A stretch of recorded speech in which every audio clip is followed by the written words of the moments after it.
The Newsday continues here on One News Now. I'm Charles Lehan. Taal volcano remains under alert level 3 as of this morning. This means that there still is a magmatic intrusion at the main crater of the volcano that may cause eruptions. FIVOLCS recommends the evacuation of residents within the Taal Volcano Island and high-risk barangays in Batangas due to possible hazards should stronger eruptions occur. Although the agency also reports that no new volcanic earthquakes were detected in Taal. FIVOLCS Director Renato Solidum warns that the slow magma movement in Taal Volcano will continue over the coming days. Speaking with us here on One News, Solidum said that they have yet to see the activity in Taal escalating, at least as of Sunday morning. Magma has yet to rise towards the surface, but he notes that the alert level 3 over the volcano will remain as long as phreatomagmatic events continue.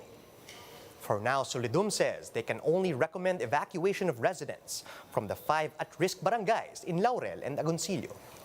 The fact that the main crater rim is lowest in front of them would put them in danger in case of stronger eruptions. The local government of Agoncillo and Laurel will then have to manage how the people will be evacuated or whether they would let men to stay behind, but they need to make sure that they have the ready vehicle using the easiest way out of the area if in case the volcano activity escalates. As of yesterday, the Batangas PDRRMO reports that over 3,000 families are now staying in evacuation centers. Most of them came from the at-risk barangays, while others are from nearby LGUs who voluntarily evacuated. Some 130 families are meanwhile staying outside of evacuation centers at the homes of their friends and relatives. Batangas PDRRMO Chief Lito Castro also tells One News that local governments have been providing basic needs for those affected by the recent Taal eruptions. He adds that health guidelines remain in place at evacuation centers.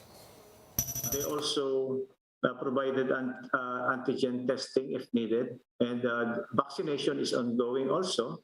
So hindi po na-disrupt yung ating vaccination activity, and there are standby ambulances and other medical personnel to attend to the medical needs of the evacuees in the evacuation centers.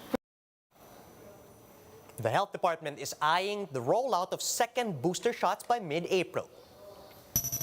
At the Laging Handa briefing, DOH Undersecretary Mirna Cabutajes said that they're already drafting the guidelines for the distribution of fourth doses or second booster shots. First in line for these shots would be again the A1 priority group, composed of frontliners, senior citizens, and immunocompromised individuals. Nag-apply na po ang DOH ng amendments sa EUA para sa mga piling bakuna na pwedeng ibigay pang fourth dose or second booster. Uumpisa na ito kapag na-approve ng EUA at yung guidelines. So, tinatansya natin mga last week of April. Baka pwede nating simulan ito.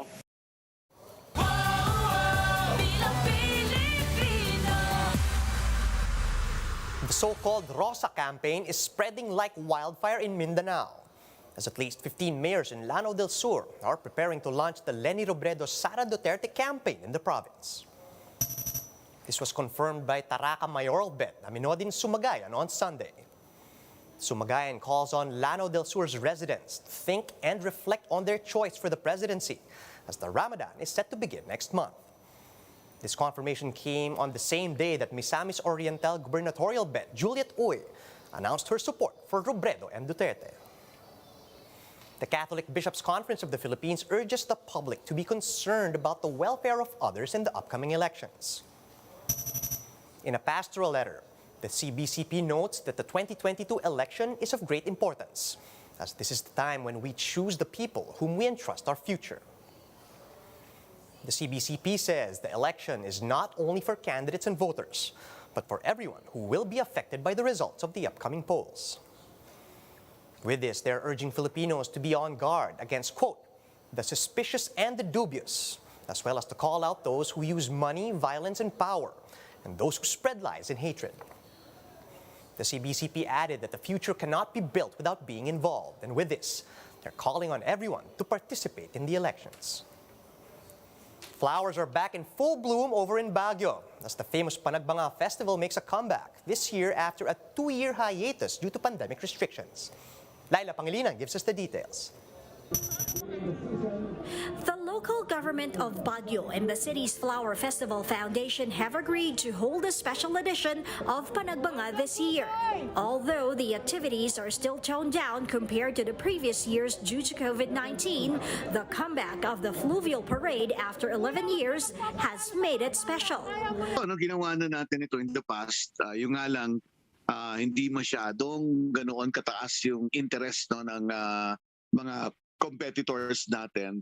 So ang Department of Tourism Regional Office headed by Director Joey Ganongan said, it is going to be the DOT who's going to take care of it. 8 floats adorned with Benguet-grown flowers were the highlight of the event. Each one carries this year's festival theme, Let Hope Bloom, which signifies the hope for the country's recovery from COVID-19. For one, boat concessionaires in Burnham Park were heavily affected by the crisis.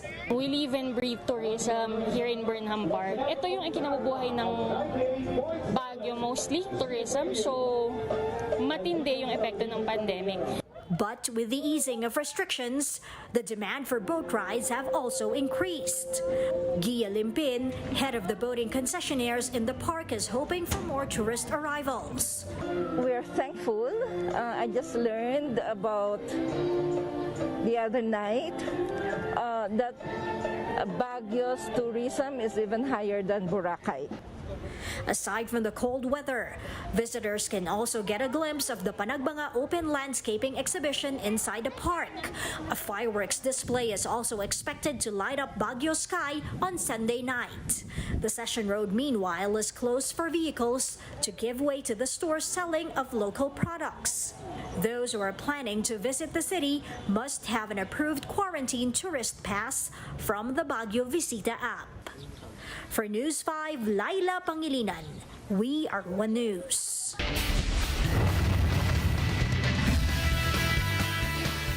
Filipino bets once again proved that they can dominate the Asian fight scene after dominating their 1x matchups over the weekend. Marty Bautista with the report. 5 Filipino fighters carried the flag at One Championship's 10th anniversary in Singapore on Sunday. 1X is the most anticipated fighting event in Asia, showcasing a number of impressive fight cards. Some of the members of the notorious Team Lakay were in-house to show their skills at the international stage. First in the cage was Stephen the Sniper Loman, who quickly made Tokyo-based Shoko Sato kneel by unanimous decision.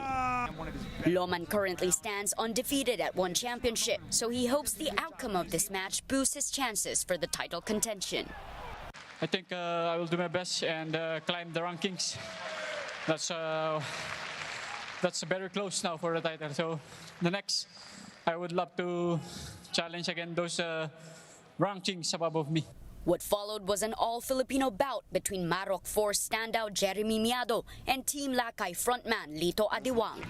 The two fighters went back and forth inside the cage, but the matchup proved to be anticlimactic as Adiwang suffered a knee injury in the last stretch, giving the victory to Miado by technical knockout. Meanwhile, South Korean fighter Ham Seo-hee spoiled the Lycan queen Denise Zamboanga's chances after winning the fight through unanimous decision.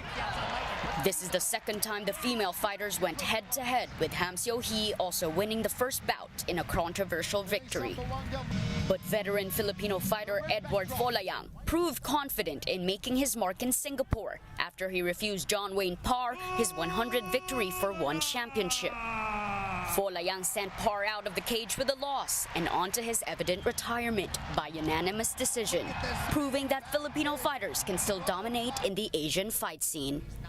For News 5, Marty Bautista. We are One News. Here's a quick look at some of today's headlines. Industry projections show petroleum prices are again set to increase this week. The month-long free rides program in MRT begins today. And President Duterte is celebrating his 77th birthday today.